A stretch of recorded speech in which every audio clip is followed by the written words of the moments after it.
with the blessing of the Creator, we must remind ourselves in every situation in our life how beautiful is that opportunity that we have to connect ourselves to the rest of the souls of Israel. Now, many of us, a lot of times in our life, we forget that we ourselves are holy children of the Almighty. But in reality, the bottom line is that we are who that we are. We are who that the Creator made us to be. And it is a known thing that most of the tribes of Israel went down into the dark areas of the exile. And we're talking about around 3,000 years ago. And most of the tribes of Israel lost their identity and cannot remember physically to who they attached to from the holy ancestors, from the holy tribes. They don't remember if they're from the tribe of Judah, if they're from the tribe of Binyamin, of Asher, of Gad, of Issachar and Zvulun. They cannot remember. And only one thing is reminding us of our true identity, and it's the inner voice of our soul. The inner voice that is attaching you to the wisdom of the Torah, to the wisdom of the Bible, to the wisdom of the sages, to the wisdom of the Creator. That inner desire, that inner passion, that satisfaction that you feel when you hear a verse, when you express your heart in a prayer, when you see a synagogue, when you see a Jewish person walks in the street, when you see a tzitzit with a bright blue string. In every situation that you find yourself in front of something that is reminding you of your connection to the roots of Israel, when your spirit is waking up because of that, that's the evidence for your inner connection to the Creator by that amazing tree of life that is the three branches of our ancestors, Abraham, Isaac, and Jacob, the 12 children of Jacob, the holy tribes of Israel. The spiritual inner connection, the satisfaction that you feel, the joy and the happiness that is surrounding you when the holy days are coming, when you hear another word of Torah or good news about the nation of Israel, something that is connected to the holy land of Israel. If you hear the word Yerushalayim or Tzion or the Har HaBayit, the holy mountain, the house of Hashem, Beit HaMikdash, the temple, and those words remind you of something divine, something holy, your memories are waking up from within, and that's the strongest and the clearest evidence for your true identity as one of those holy branches, that their root and beginning is the tree of life of our holy ancestors, Abraham, Isaac, and Jacob.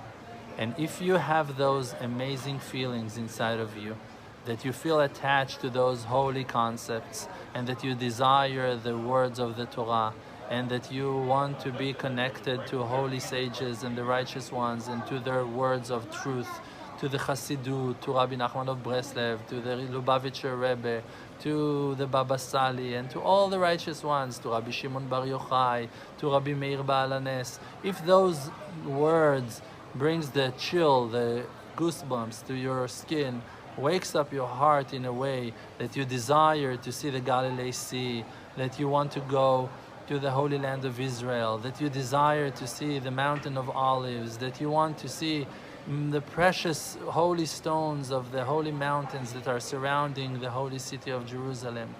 In all those moments, you're experiencing your true inner connection to who your soul really is. The world is reflecting your true identity. The world is showing to you who you really are. The world is a mirror that is putting the Creator in the center. And how come, if the Creator is in the center, that we're experiencing our lives as individuals? How can it be that we're not all day long, 24/7, busy with thinking about the Creator, but most of the hours we do feel and sense things through our own senses? and we experience life as individuals. When you're hungry, you don't think that Hashem is hungry. When you are bored or amused, you don't think that Hashem now was bored or amused. You're thinking about yourself. When someone is calling you in your name, you feel and you think that you are the reality of this world. All the things are surrounding you. But we learned in the Holy Torah that there is nothing except of Hashem, and that Hashem, He is the center and the core of creation, and that Hashem, He is the in and out of all the worlds, and He is the life spirit of everything. So how come we feel and experience different feelings, and we feel that we have a certain existence, and that we are who we are, and that we mean something, and that we need certain things, and that we feel those things? How come? Because we are as well the reflection of His greatness, of the Creator Himself.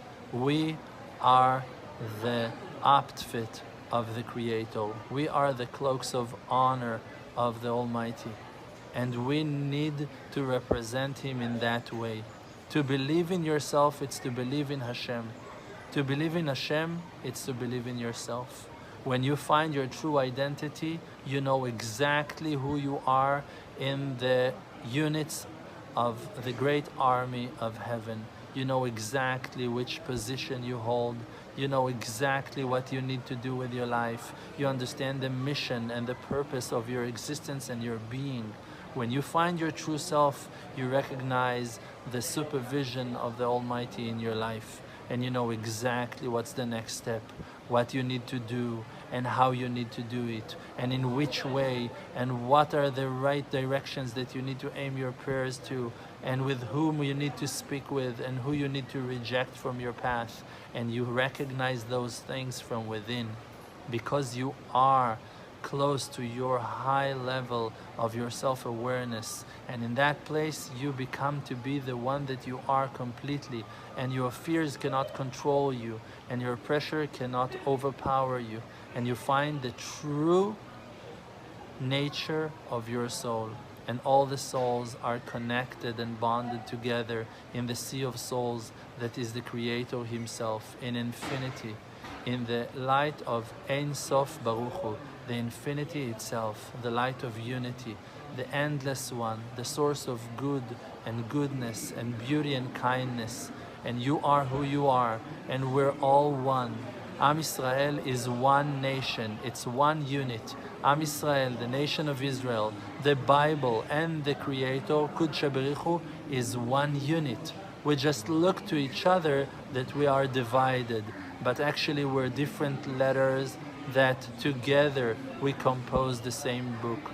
One letter with another letter becomes one word, and that word with another word becomes a verse, and that verse becomes to be a chapter, and that chapter becomes to be a portion, and that portion adds to another portion, and it's one book out of five. And those five books becomes the Bible, and they are attached to another 24 books, and another 24 books of the prophets that are revealing to us, are holding more words and verses and volumes of holy content that builds out of spirits. And every spirit and every soul is a letter, and it's a person with an identity, with a character. It's you. You're one of the letters in one of the verses, and without you the book will be disqualified. And there are verses from the written Torah, and there are verses and lines that have been said by the sages from the oral Torah. And you might be a spiritual one from the oral side, and you can be a physical one that reflects physicality in a certain aspect of your being in the written Torah. And it's very, very deep, and you should believe it to experience it. Without you believing it, you cannot experiencing it. All the time we're experiencing difficulties. All the time we're experiencing weaknesses and shakes in our path, and up and downs, and stones that are blocking our path. And we are going through many, many valleys and waves in our path. But we should remember, we are only experiencing our life on the timeline as a certain point in eternity. The truth is that the large picture, the complete picture, is much greater than we can see. You are catching one glimpse of a moment, one moment in time. But in reality, your being is part of infinity itself. Like that in science, you can go with a microscope and to go deeper and deeper into every cell of creation and to see the atoms, and it never ends. The fact that the eye of science were not able to grab something smaller than the smallest particle in creation that they found until today, it doesn't mean that really there the nature of creation ends. The fact that science with their telescopes, they couldn't grab more than the deep space that they caught with their equipment, doesn't mean that the world finishes and ends over there. That's only the ability of the eye of people in our generation, but there is no end to creation. I hope that soon I will, in one of the days, I will read for you a description from heaven. And one of the midrashim that I read, I'll tell you in few words what it says. It says over there that the tree of life that the Creator created in the Garden of Eden is a huge tree, and I don't remember all the details, and this is why I'm saying that I'm going to read it for you in few days, Bezrat Hashem, in one of the classes I'll give on Facebook. And over there it's written that there are, if I'm not wrong, three branches or three trees or something like that, and between each and every one of them there are 613 worlds, and every one of those worlds, unfortunately I cannot remember. The real truth is that in the last few weeks I went through a lot of pressure, and it like really affected me. I went through a lot, and I cannot remember all the details of what I read in that midrash few days ago, and this is why I'm gonna read it to you again in few days.